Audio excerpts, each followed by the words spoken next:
नमस्कार। News live today में आप सभी का स्वागत है।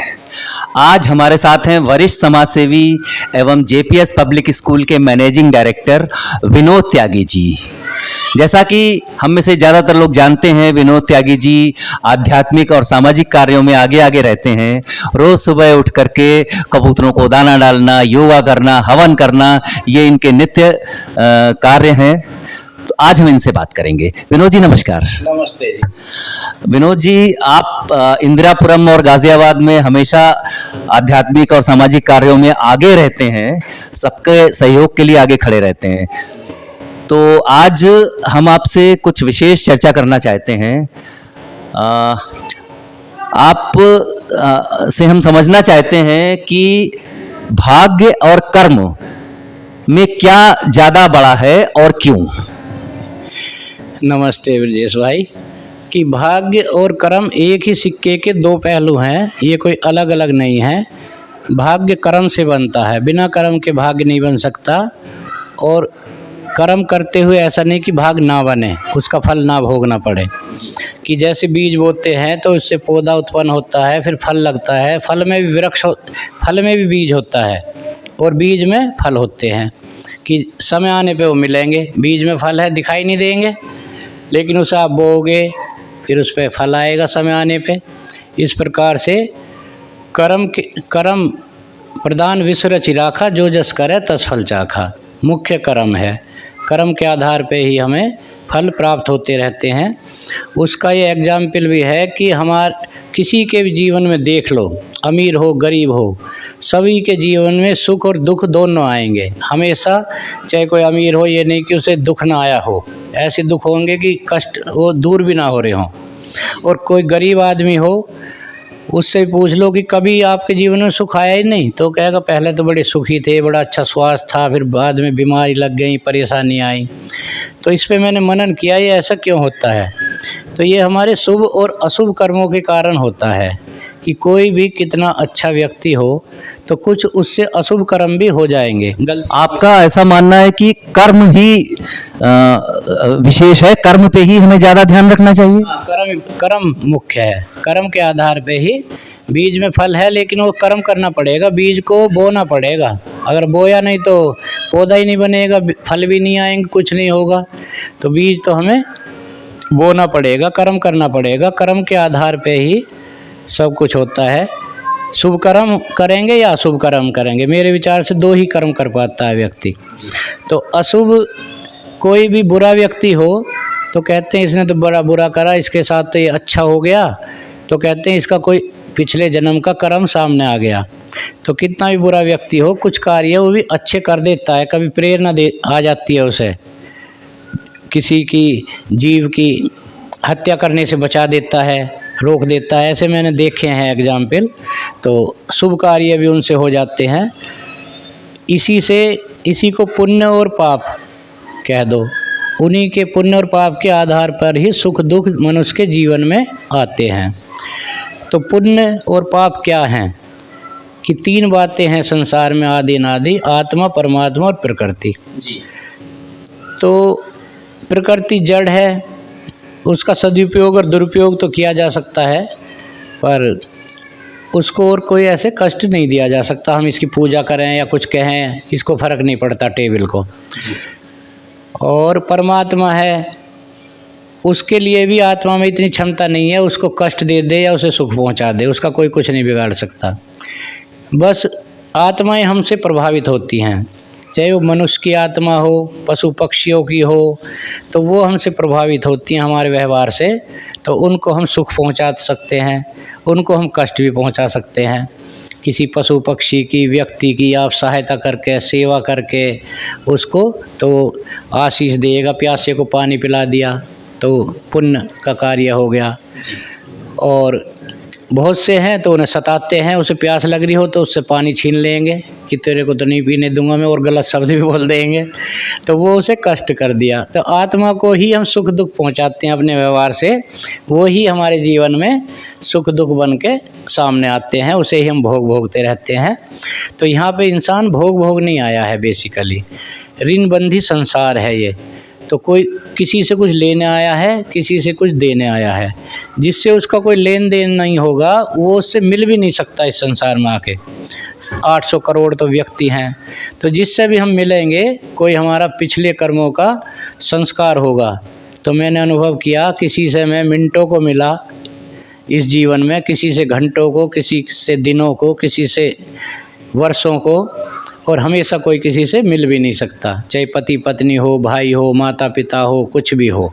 तो हम ये संस्कारों का जगत है, इसी से हमारा यहाँ संसार में मिलन होता रहता है। अच्छा, एक बात है विनोद जी, कई बार देखने में आता है कि कोई आदमी है वो लोगों को सता रहा है, करप्शन कर रहा है, फ्रॉड तरीके से पैसे इधर उधर से बेईमानी से, और वो वैभवशाली दिखता है, प्रसन्न दिखता है, उसके पास बड़ा बंगला, कार, सब कुछ है।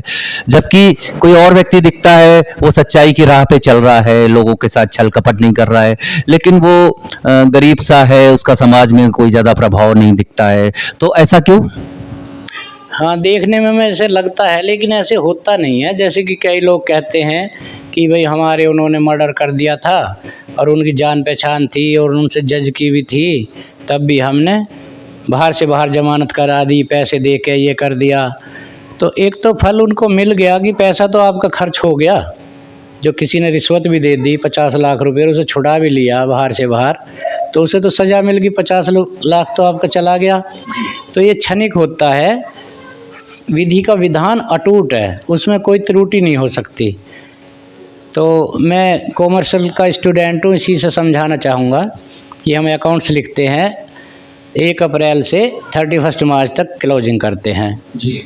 तो जो क्लोजिंग करते हैं, जो ओपनिंग होता है जिसका, उसका डेबिट, इसका क्रेडिट, इससे लेना है, इससे देना है, ओपनिंग में आ जाते हैं।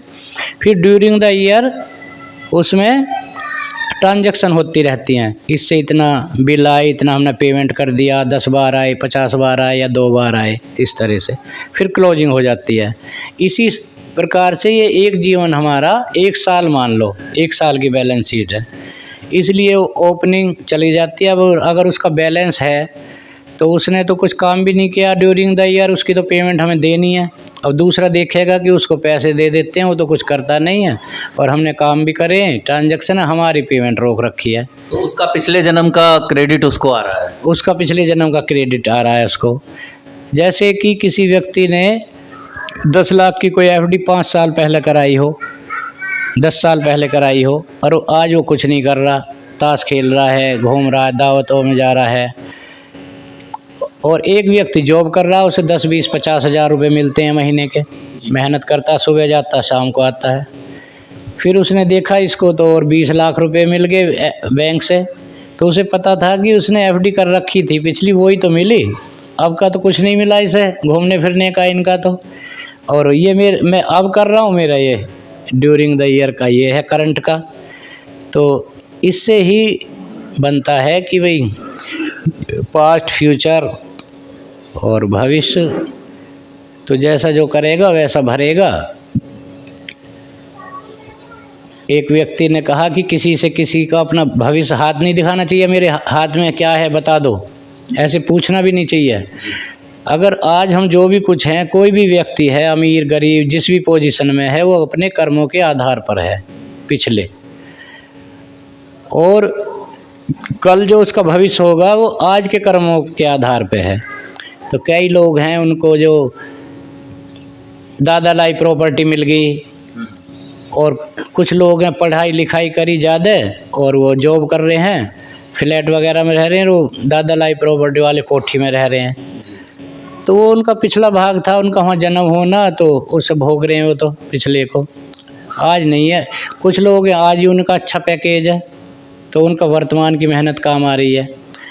इस तरह से ही हमारे जीवन में चलता है। हम पूरा देख नहीं पाते हैं कि पिछले जन्म में ये क्या करके आया है, क्यों इसको अच्छा भोग मिल रहा है। अब तो ये कुछ भी नहीं कर रहा, निकम्मा है। और कुछ लोग अच्छे कार्य कर रहे हैं, उसके सामने समस्या आ जाती है। हमने भी देखे हैं काफ़ी एग्जाम्पल। तो घटनाएं घटी, भाई ये तो इंसान अच्छा था और इसने ऐसे इसके सामने क्यों हो गया। लेकिन जब उसने बुरा करा था तो तब भी लोगों ने ये कहा कि ये तो बड़ा गलत कर दिया, ऐसे तुझे नहीं करना चाहिए था। तो उसने कहा कुछ नहीं होता, कुछ नहीं होता, आगे पीछे कुछ नहीं होता। एक बार मैं गाजियाबाद से आ रहा था तो 4 एक मुर्गों को लेके जा रहे थे मोटरसाइकिल पे, 2 बैठ के, 2 इसमें 2 इसमें, दोनों हाथों में कटर कटर करते जा रहे थे। तो मैंने कहा भाई भगवान, अब ये बेचारे निर्दोष हैं, इनको काट देंगे। तो भगवान ने मुझे आत्मा में प्रेरणा दी कि जब इनसे कही थी तो तब ये नहीं मानने, जो मुर्गे थे तब ये नहीं मानने, तो भगवान ने तो इनको मुर्गा बनाया जी। तो तभी तो काट पाए नहीं। उनकी क्या हिम्मत है कि वो काट दें किसी को। तो यहाँ हमारे कर्मों के आधार पर ही है। हाँ, वो भी कभी उन्होंने बुरे कर्म किए तो उसके फलस्वरूप वो आज मुर्गा बन के कटने जा रहे हैं। तो जो ये मीट मांस नॉन वेज वगैरह खाते हैं, तो फिर बकरा बकरी आगे से कहाँ से बनेंगे, तो यही लोग तो बनेंगे जी। तो ये भोगता पिक्चर चल रही है। और परमात्मा का अटूट नियम है, उसमें कोई त्रुटि नहीं होती है, उसके आधार पे ही चलता है। आज हमें प्रेरणा आ गई, हम अच्छे कार्य करने लगे हों, लेकिन पिछले अगर कर्म हमारे खराब हैं तो वो तो हमें भोगने पड़ेंगे। हल्के जरूर कर देता है परमात्मा, कुछ उसको तरीके से निकाल देता है, अपने भक्तों को रक्षा करता है, पर भोगने जरूर पड़ता है कर्म। तो कर्म ही बड़ा कहूँगा मैं। ठीक है विनोद जी, आपने बहुत ही सरल शब्दों में सारा कुछ समझाया है। हमारे आशा है हमारे दर्शकों को सब समझ में भी आ गया है। आपका बहुत बहुत धन्यवाद। नमस्ते, धन्यवाद। आप लोगों ने समझा कि किस तरीके से कर्म और भाग्य में कर्म का कितना खास रोल है, और इसी प्रकार से हम बहुत जल्दी अगले एपिसोड में फिर एक नई चर्चा के साथ उपस्थित रहेंगे। नमस्कार। न्यूज लाइव टुडे की विशेष रिपोर्ट।